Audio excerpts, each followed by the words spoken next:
What's going on? It's Jeff Newport from ChasingStrength.com. And in today's video, we are going to cover 7 tactics you can use immediately today, as soon as you're done watching this video, to boost your stalled kettlebell military press. And you know what? Even if you think your kettlebell military press has not stalled, you can still use these tactics and see improvements in strength. All right. Now let me give you a little background of why we're doing this. And this is because over on the StrongFirst forum, MightStone2K gave me the old bat signal recently. He needed some ideas on how to take his 7RM, his 7 rep max, double kettlebell clean and press up to a 10 rep max using the Giant 3.0, which is based off of a 5 rep max. So I'm going to give you the 7 tactics that I gave him. I think you'll find them useful, and check them out, test them out, and then pop back over here and leave me your responses, like the results of your test in the comment box. All right. So here's what I suggested. Number 1 is the most obvious thing, which is just do more volume. Okay. So just do more work. Typically I like using density-based protocols, which means I set a timer. So 20, 25, 30 minutes in the case of the Giant, and you just do as many of the specified reps as you can in the allotted time period. So do more volume means do more work. All right. So that's number 1. That's the most obvious thing that most people will settle for. Okay. Low-hanging fruit, if you will. Now, the second tactic is to focus on squeezing every drop of technique out of your press. So find your strength leaks and plug them. Okay.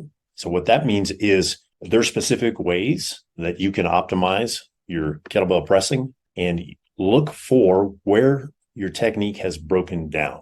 All right. So here's a quick example: grip.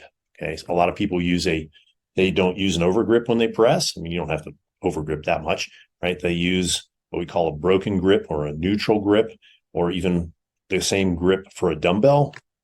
And that's going to make you super weak on your kettlebell press. So there's a case in point of checking your technique. Okay. Tactic number 3, pause in the rack position, right here after you clean the kettlebells, between the clean and the press for about 5 seconds. This kills the force wave or the plyometric effect between the clean and the press. Plus, this will increase time under tension in the rack itself, making the whole body stronger.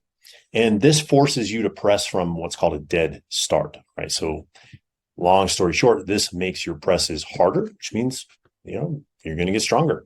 All right. Tactic number 4, pause overhead at the top of your kettlebell press, right? Like right here for 2 to 3 seconds, actively pushing up and back on the kettlebells while keeping your shoulders packed or your scapula retracted and depressed to the best of your ability. Okay. So that's tactic number 4. Tactic number 5 is add in an isometric hold, approximately 3 to 6 seconds at your sticking point on your last rep of your last 3 to 6 sets. So most people's sticking point is right here at about 90 degrees. So right here, hold an isometric pause for 3 to 6 seconds and then finish the rep. Okay. So again, let me just repeat myself. That was the last rep, not the last 3 to 6 reps. It's the last rep of your last 3 to 6 sets that you're training with that day. So that's tactic number 5.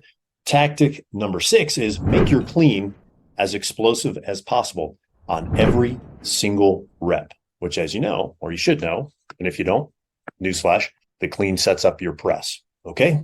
And our final tactic number 7, is use some combination of the 3 out of the 6 throughout the week. In other words, take the previous 6, pick 3 of them and sprinkle them throughout your training sessions. So let's say you train 3 days a week on your clean and press.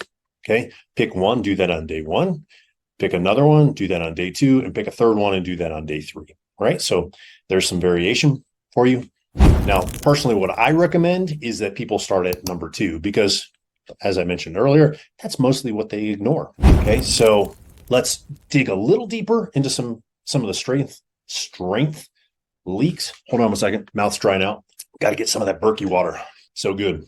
So strength leaks are found in areas of your body where you're not able to maintain tension, right? So you start wiggling and wobbling, and the force essentially leaks out of those areas. So some areas you're going to want to check, right, are your hips, your lower back, your abs, your abdominals, right, your core, your lats. Believe it or not, you actually press from your lats. They create a shelf from which you can press.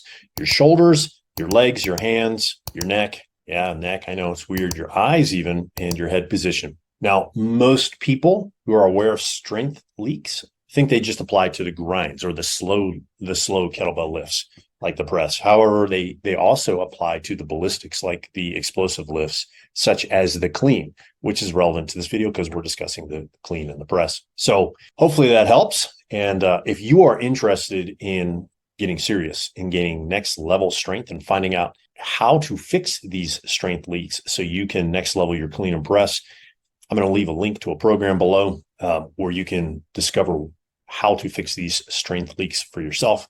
It is actually a program and a 4-hour or close to 4-hour video series on the double kettlebell lifts. So if that interests you, I'll leave a link below this video. Like I said at the beginning, test this stuff out for yourself and report back in with the results. Leave a comment in the comment box. All right. And I'll get back to you. So if you found this video helpful, go ahead and click the like button.